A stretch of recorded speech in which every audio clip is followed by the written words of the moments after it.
welcome to my channel, The Anime Architect. Today, we are diving deep into a moment that changes absolutely everything in the world of Tensura.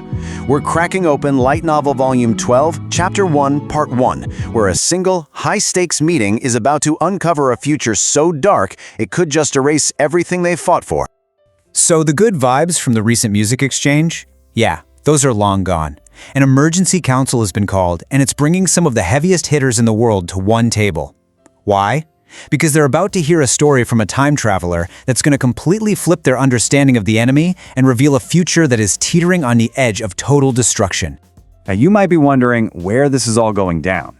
Well, with Ruminus's home base of Ruberios and Leon's El Dorado both off the table, this world-changing meeting has to happen on neutral ground, and that means all roads lead to Tempest. Sitting at the head of the table, of course, is our guy Demon Lord Rimuru Tempest. He's not just playing host here, he's the one who has to somehow navigate this insane new reality and figure out a plan to fight against a future of absolute despair. No pressure, right?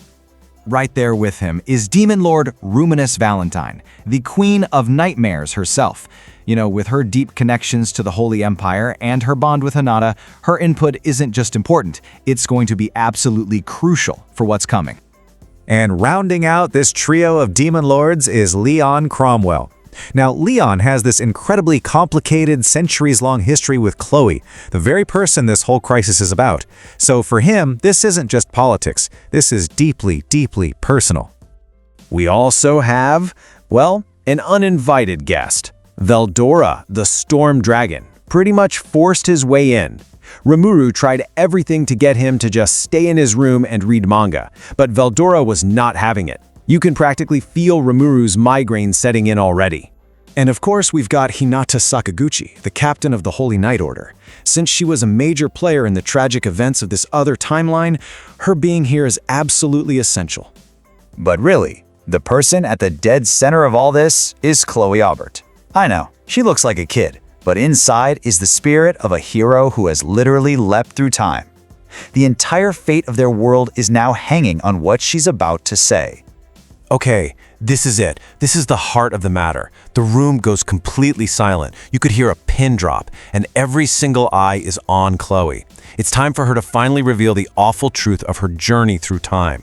With Hinata jumping in to help fill in the gaps, Chloe starts telling a story that just sounds impossible.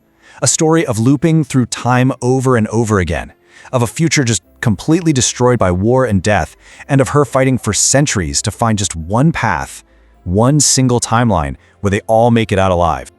I was able to safely free myself from the infinite loop.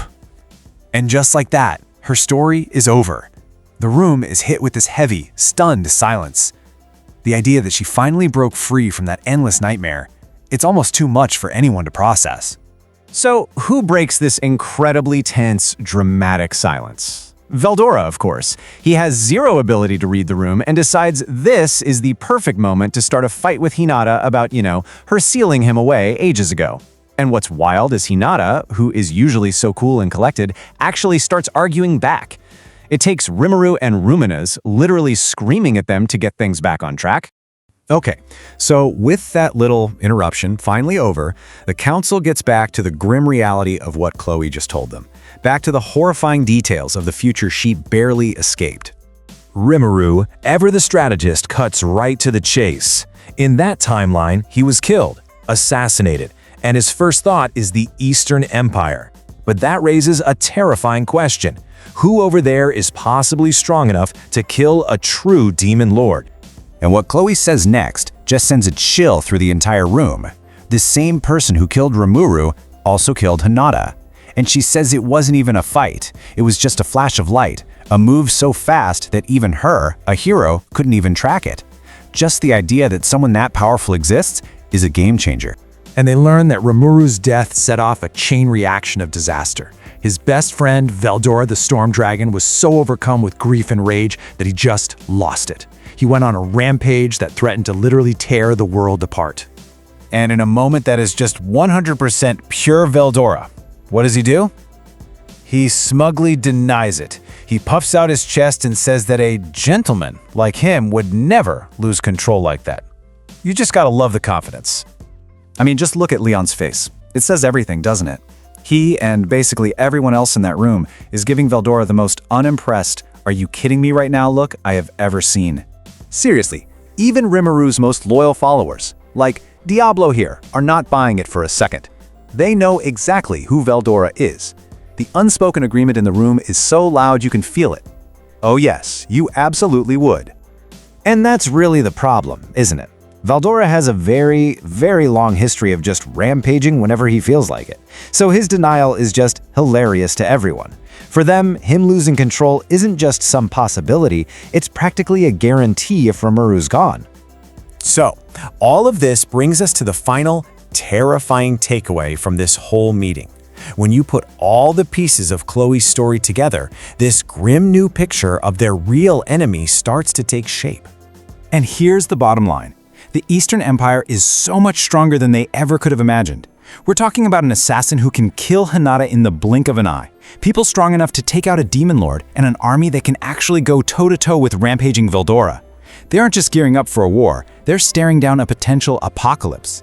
And that leaves us with the biggest question of them all. Okay, the Empire is terrifyingly strong, we get it. But who is this person? Who is this mystery assassin that can just erase some of the most powerful people in the world without breaking a sweat? This war with the Empire is no longer some distant possibility, it's right around the corner. And honestly, our heroes are not ready. How are they going to use this terrible new knowledge to even stand a chance? Well, you'll have to find out in our next chapter breakdown. If you want to see what happens next, make sure to hit that like button and subscribe to The Anime Architect.